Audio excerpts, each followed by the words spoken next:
Hello बच्चों, आज हम करने जा रहे हैं अकाउंटिंग इक्वेशन। तो आपकी स्क्रीन पे पहले क्वेश्चन आ गया होगा और इसकी पहली एंट्री है, Mukesh started business with 80,000।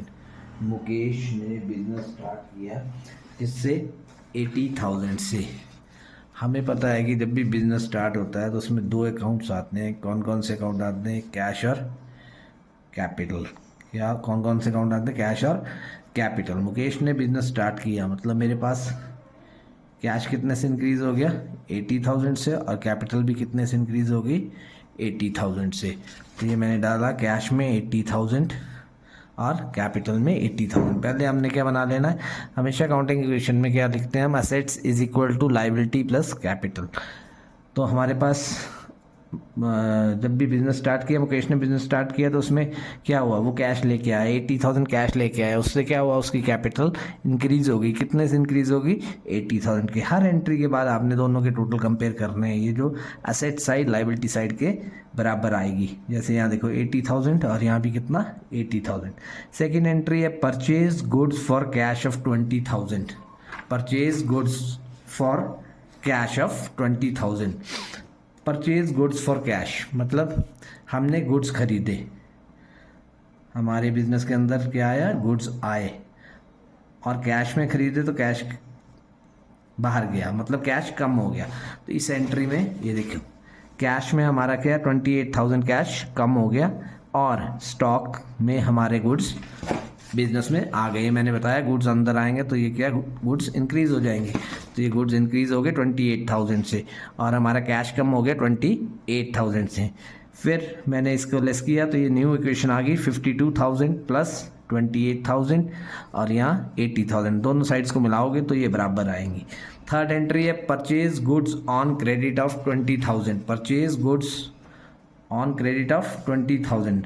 Purchase goods मतलब हमारे घर में क्या है? गुड्स इंक्रीज हो गए, और हमने किस में खरीदे? क्रेडिट में खरीदे। मतलब हमारी लाइबिलिटी क्रिएट होगी। क्या क्रिएट होगी? लाइबिलिटी क्रिएट होगी। हमने उसे पैसा देना है। तो ये परचेज गुड्स ऑन क्रेडिट, ये देखो गुड्स आ गए 20,000 के, और लाइबिलिटी हमारी क्रिएट हो गई कितने सी? 20,000 की, कि हमने किसी को पैसा देना है। जिसको पैसा देना होता है वो होते हैं क्रेडिटर्स। कौन होते हैं? क्रेडिटर्स। यहाँ आ गया न्यू इक्वेशन में 52,000, 28 प्लस 20,000 और स्टॉक आया तो ये हो गया 48,000, और ये लाइबिलिटी हमारी क्रिएट होगी 20,000 की, और कैपिटल थी 80,000 की। जब इन दोनों का टोटल करेंगे तो 52,000 64 1 लाख, और ये भी कितना हुआ? 1 लाख। नेक्स्ट है, purchase furniture for cash. Purchase furniture for cash. हमारे बिजनेस में क्या आया? फर्नीचर आया, मतलब फर्नीचर की वैल्यू इंक्रीज हो गई, और गया क्या? कैश गया। कैश क्या हो जाएगा? कम हो जाएगा। Purchase furniture for cash, cash मेरा डिक्रीज हो गया कितने से? 6,000 से। फर्नीचर इंक्रीज हो गया 6,000 से। 52,000 में से कैश 6,000 का चला गया तो मेरे पास बचे 46,000, और स्टॉक है मेरे पास 48,000 का। फर्नीचर 6,000 का इंक्रीज हुआ तो यहाँ आ गया 6,000 फर्नीचर। डेटर्स ज़ीरो है हमारे। क्रेडिटर्स 20,000 का, कैपिटल हमारी 80,000 की। तो 46, 652, 60 और 1 लाख। यहाँ भी कितना है? 1 lakh. Next is paid rent ₹2,000। Paid rent, जब हम रेंट पे करते हैं, रेंट पे करने से क्या होगा? हमारा कैश डिक्रीज हो जाएगा और हमारी कैपिटल भी कम हो जाएगी। कैश भी कम हो जाएगा और कैपिटल भी कम हो जाएगी। तो पेड रेंट, तो मैंने ये कैश कम कर दिया 2,000 रुपीज़ का, और यहाँ कैपिटल डिक्रीज होगी कितने से? 2,000 रुपीज़ से। तो 46,000 में से 2,000 लेस किया तो ये आ गया 44,000। स्टॉक में कोई चेंज नहीं आई, वो 48,000 का वैसे ही रहा। फर्नीचर 6,000 का वैसे ही रहा।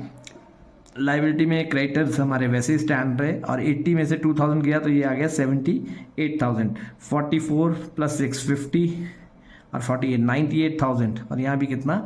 98,000। Next is received commission of 500। Received commission of 500। Received commission, commission receive की। हमारे बिजनेस में क्या आया? कैश आया। तो कैश क्या हो जाएगा? कैश इंक्रीज हो जाएगा। जब कैश इंक्रीज होगा तो कैपिटल भी क्या हो जाएगी? इंक्रीज हो जाएगी। तो रिसीव्ड कमीशन 500 कैश इंक्रीज और 500 कैपिटल इंक्रीज, ये आ गया 44,000 में 500, 44,500।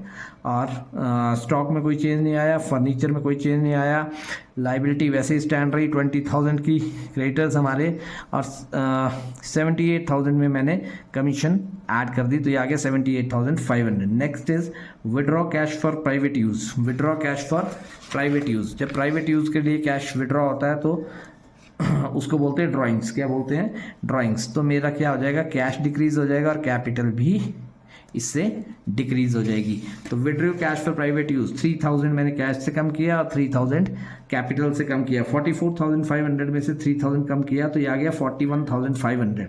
48,000 का स्टॉक वैसे स्टैंड रहा, फर्नीचर वैसे स्टैंड रहा, क्रेडिटर्स 20,000 के वैसे स्टैंड रहे, और कैपिटल मेरी आ गई 75,500। Next is sold goods on credit for 40,000, cost 30,000। Sold goods, अब मैंने गुड्स सोल्ड किए हैं, पर कैसे सोल्ड किए हैं? क्रेडिट पे। ठीक है, sold goods on credit of ₹40,000। अब देखो, गुड्स की वैल्यू थी 30,000 की। कितने की वैल्यू थी? 30,000 की। मैंने अपने गुड्स में से माइनस किए 30,000 के गुड्स। कितने के गुड्स माइनस किए? 30,000 के। अब वो 30,000 के गुड्स मैंने कितने में बेच दिए? 40,000 में। कितने में बेच दिए? 40,000 में। मतलब मेरी कैपिटल जो है 10,000 से क्या हो गई? इंक्रीज हो गई। 30,000 के गुड्स मैंने 40,000 में बेच दिए, मेरी कैपिटल 10,000 से इंक्रीज हो गई। और सोल्ड गुड्स ऑन क्रेडिट, जब हम सेल करते हैं तो हमारे पास क्या स्टैंड होता है? हमारे पास स्टैंड होता है डेटर्स। क्या स्टैंड होते हैं? डेटर्स। वो कितने से स्टैंड होंगे? जितने की हमारे गुड्स थे। कितने के थे? 40,000 के। फिर से सुन लो, sold goods on credit for 40,000, उनकी कॉस्ट थी 30,000 की। जितनी कॉस्ट हो अपने स्टॉक में से हम उतने ही गुड्स माइनस करेंगे। ठीक है, और 30,000 की चीज़ 40,000 की बेची तो 10,000 का प्रॉफिट हुआ, मैंने उससे कैपिटल इंक्रीज कर दी। और 40,000 का जो सामान मैंने बेचा था वो मैंने उधार पे बेचा था, इसलिए डेटर्स स्टैंड किए। जब भी हम किसी को उधार पे सामान बेचते हैं तो उसके लिए कौन स्टैंड होता है? डेटर्स स्टैंड होते हैं। ठीक है, तो यहाँ आ गया हमारे पास 30,000 मैंने स्टॉक से माइनस किया, 40,000 के डेटर स्टैंड किए, और 10,000 मैंने मुझे प्रॉफिट मिला तो उसे मैंने कैपिटल में इंक्रीज कर दिया। 41,500 का कैश, स्टॉक में 30,000 का हमें लेस किया तो 18,000 का स्टॉक बचा। 60,000 का हमारे पास फर्नीचर है, 40,000 के हमारे पास डेटर्स हैं, 20,000 की क्रेडिटर, और 85,500 के हमारे पास इस वक्त कैपिटल स्टैंड कर रही है। कैपिटल स्टैंड कर रही है। इस क्वेश्चन का लास्ट पार्ट है पे टू क्रेडिटर्स। पे टू क्रेडिटर्स, पे टू क्रेडिटर्स। जब हम क्रेडिटर्स को पे करेंगे तो हमारा कैश कम हो जाएगा, और लाइबिलिटी साइड में हमारे क्रेडिटर्स भी कम हो जाएंगे। हमारा कैश भी कम हो जाएगा और हमारे क्रेडिटर्स भी कम हो जाएंगे। ये हमारा कैश कम हो गया और यहाँ हमारे क्रेडिटर्स कम हो गए। क्रेडिटर्स कम इसलिए हो क्योंकि उन्हें हमने पेमेंट कर दी। मैंने उसे 20,000 रुपये देना था, उसको मैंने 15,000 रुपया पे कर दिया। तो कैश मेरा अब रह गया 26,500 का। स्टॉक में कोई चेंज नहीं आई, वो 18,000 का रहा। फर्नीचर में कोई चेंज नहीं आई, फर्नीचर हमारा आई थिंक 60,000 का चल रहा था पीछे। नहीं 6,000 का फर्नीचर है, 6,000 का। और डेटर्स हैं हमारे 40,000 के, क्रेडिटर्स 5,000 और कैपिटल 85,500। जब हम इन सब का टोटल करेंगे तो ये दोनों साइड्स बराबर आएंगी। हेलो बच्चों, ये है क्वेश्चन नंबर 2। पहली एंट्री इसमें started business with cash of ₹2,30,000, goods of 1 lakh and building of 2 lakh. आपको पता है कि जब भी बिजनेस स्टार्ट होता है तो उसमें जब भी कैश लाते हैं या एसेट्स लाते हैं तो एंट्री होती है cash account debit, assets account debit, to liabilities to capital. ठीक है, मैंने यहाँ कैश इंक्रीज़ कर दिया 2,30,000 से, स्टॉक 1 लाख का, बिल्डिंग 2 लाख की। इन तीनों का टोटल करके मैंने कैपिटल में डाल दिया 5,30,000। ठीक है, और एसेट साइड का टोटल जो लाइबिलिटी साइड के बराबर होना चाहिए। सेकेंड एंट्री है purchase goods for cash. Purchase goods for cash, purchase goods for cash. जब भी हमने गुड्स कैश पे परचेज किए हैं तो हमारे बिजनेस से क्या गया? कैश गया। कैश कम हो गया और गुड्स या स्टॉक बढ़ गया। कैश कम हो गया, स्टॉक बढ़ गया। तो ये मैंने कैश कम कर दिया 50,000 का, स्टॉक बढ़ा दिया 50,000 से। तो 2,30,000 के कैश में से 50,000 का कैश लेस हो गया तो हमारे पास बचा 1,80,000। 1 लाख के स्टॉक में से 50,000 का स्टॉक और आ गया तो ये हो गया 1,50,000 और कैपिटल वैसे ही स्टैंड रही। अगली एंट्री है sold goods costing ₹20,000 for 35,000। Sold goods ये हमने कैश में बेची हैं। सोल्ड गुड्स कॉस्टिंग ₹20,000 के गुड्स हमने 35,000 रुपये में बेच दिए। ठीक है, तो जब हम स्टॉक में से लेस करेंगे तो वो लेस करेंगे हमेशा जो हमारी कॉस्ट होगी, स्टॉक में से लेस करेंगे 20,000 के गुड्स। ठीक है जी, 15,000 का प्रॉफिट हुआ, 15,000 का प्रॉफिट हुआ, वो कहाँ ऐड होगा, कैपिटल में जाके ऐड हो जाएगा। ठीक है जी, 15,000 का प्रॉफिट था वो कैपिटल में जाके ऐड हो जाएगा। ये हमने कैश में बेची है इसलिए डेटर्स का कोई भी इसमें रोल नहीं आएगा। आगे है purchase goods from Rahul 55,000। Purchase goods from Rahul, जब भी हमने आपको बताया था जनरल एंट्री में, जब भी किसी का नाम आता है तो वो गुड्स हमने क्रेडिट में खरीदे होते हैं। कैसे खरीदे होते हैं, क्रेडिट में। परचेज गुड्स फ्रॉम राहुल 55,000, तो गुड्स हमारे बढ़ गए 55,000 से, स्टॉक बढ़ गया हमारा 55,000 से, और हमने उधार पे खरीदे थे।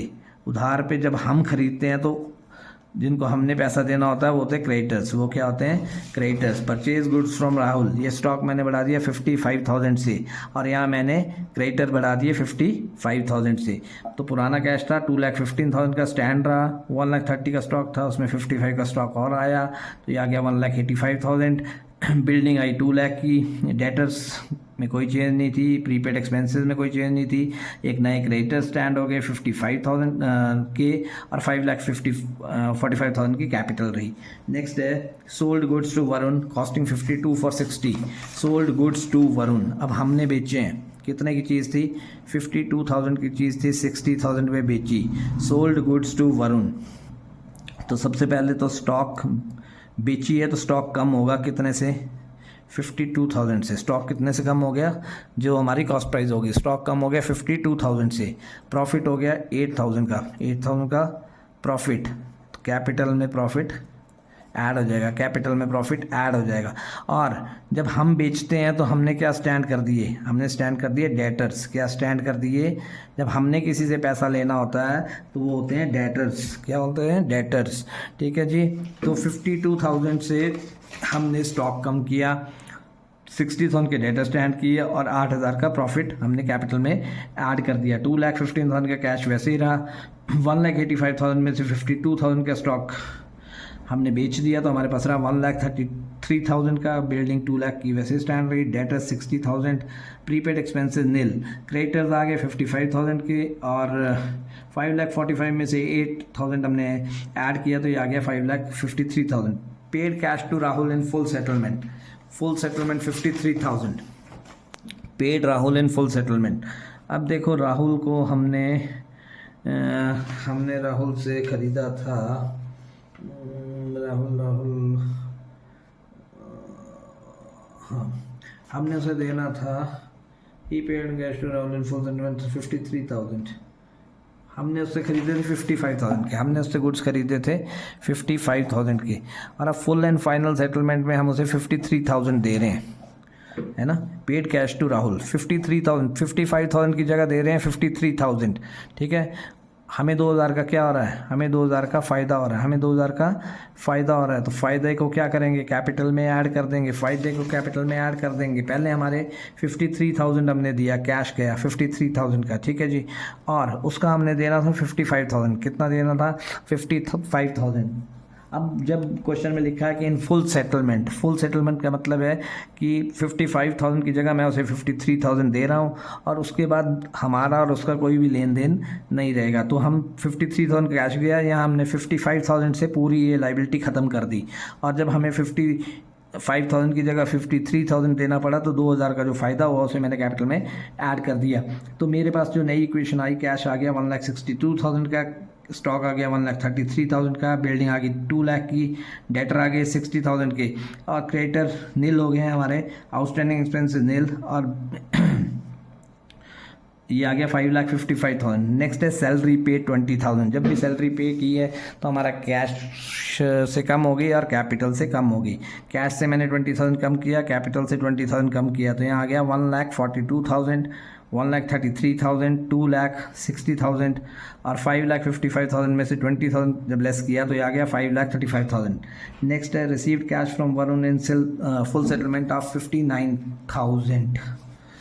ठीक है, हमने जो है वरुण को 60,000 रुपीज़ देने थे, ठीक है, और हमने कितने दिए, हमने वरुण से 60,000 लेने थे, हमने वरुण से 60,000 रुपीज़ लेने थे। उसने फुल सेटलमेंट में हमें कितने रुपीज़ दिए, 59,000।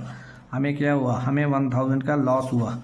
जब लॉस होता है तो उसे कैपिटल में लेस कर देते हैं, उसे कैपिटल में लेस करते हैं। हमें कैश रिसीव हुआ 59,000 का, ठीक है, लेना कितना था, 60,000। जब फुल सेटलमेंट में रिसीव हुआ है, तो फुल सेटलमेंट में रिसीव होता है तो उसका पूरा जो खाता होता है हमें नील करना होता है, ठीक है। उसका 60,000 था, मैंने फुल एंड फाइनल सेटलमेंट में उससे 59,000 लिए, तो मैंने उसका जो डेटर्स बिल्कुल नील कर दिए, ठीक है। और हमें 60 की जगह 59 मिला, 1,000 का लॉस हुआ, उसको मैंने कैपिटल में लेस कर दिया, उसको मैंने कैपिटल में लेस कर दिया।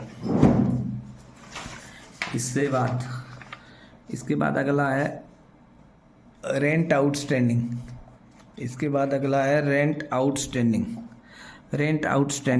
आउटस्टैंडिंग रेंट मतलब कि हमने उसे अभी रेंट पे करना है, अभी उसे हमने रेंट पे करना है, तो ठीक है, रेंट पे करना है। तो आउटस्टैंडिंग एक्सपेंसेस मैंने लाइबिलिटी क्रिएट कर दी 3,000 की, और अभी जब मैंने पैसा देना है तो मैंने उसे कैपिटल में से भी 3,000 लेस कर लिया। नेक्स्ट है प्रीपेड इंश्योरेंस।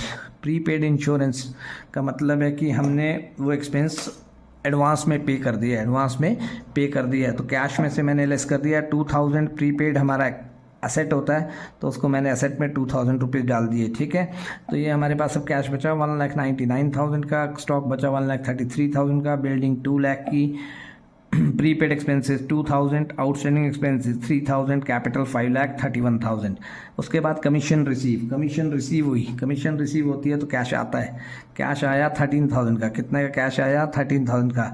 कमीशन या रेंट रिसीव होते हैं तो उसका इम्पैक्ट जो है कैपिटल पे भी पड़ता है, तो कैश रिसीव हुआ तो कैपिटल भी उससे इंक्रीज़ हो गई। तो ये आ गया 2,12,000, 1,33,000, 2,02,000, 3,000 और 5,44,000। नेक्स्ट है विड्रॉन फॉर पर्सनल यूज़ मतलब हमने अपने पर्सनल यूज़ के लिए बिजनेस से पैसा निकाला, कैश कम हो गया, कैश हमने कम कर दिया 20,000 से, वहाँ से कैपिटल कम कर दी 20,000 से। नेक्स्ट है डेप्रिसिएशन ऑन बिल्डिंग। डेप्रिसिएशन का मतलब है किसी एसेट की वैल्यू को कम करना, या बिल्डिंग की वैल्यू कितने से कम हो रही है, 10,000 से।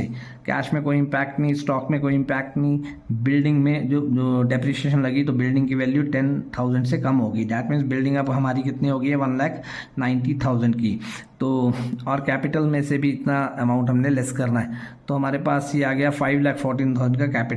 नेक्स्ट है फ्रेश कैपिटल इंट्रोड्यूस की है। फ्रेश कैपिटल इंट्रोड्यूस की होती है तो हमें कैश भी इंक्रीज़ होता है और कैपिटल भी इंक्रीज़ होती है। 50,000 का मैंने कैश इंक्रीज़ किया, 50,000 की मैंने कैपिटल इंक्रीज़ कर दी, तो हमारे पास जो नए इक्वेशन आई वो है 2,42,000 का कैश, 1,33,000 का स्टॉक, 190 का बिल्डिंग, 2,000 का प्रीपेड एक्सपेंस, 3,000 का आउटस्टैंडिंग एक्सपेंस और 5,64,000 की कैपिटल। उसके बाद है परचेज गुड्स फ्रॉम राखी। जब भी किसी का नाम दिया होता है दैट मीन्स हमने वो गुड्स उधार में खरीदे हैं, ठीक है। स्टॉक मैंने इंक्रीज़ कर दिया 6,000 से, और यहाँ मैंने लाइबिलिटी क्रिएट कर दी 6,000 की कि हमने उस राखी को पैसा देना है। तो हमारे पास कैश आया 2,42,000, 1,39,000, 1,90,000, 2,000। दोनों साइड का टोटल हमारा बराबर आना चाहिए। बच्चों अगर आपको ये वीडियो पसंद आएगा तो इसको लाइक करो, शेयर करो, सब्सक्राइब करो, और पूरी एक्सरसाइज के क्वेश्चंस की वीडियो भी आगे आने वाली है, ठीक है। अपने दोस्तों के साथ शेयर करो ज़रूर, और कोई भी प्रॉब्लम हो तो कमेंट करके बताना। Okay, thank you, have a nice day.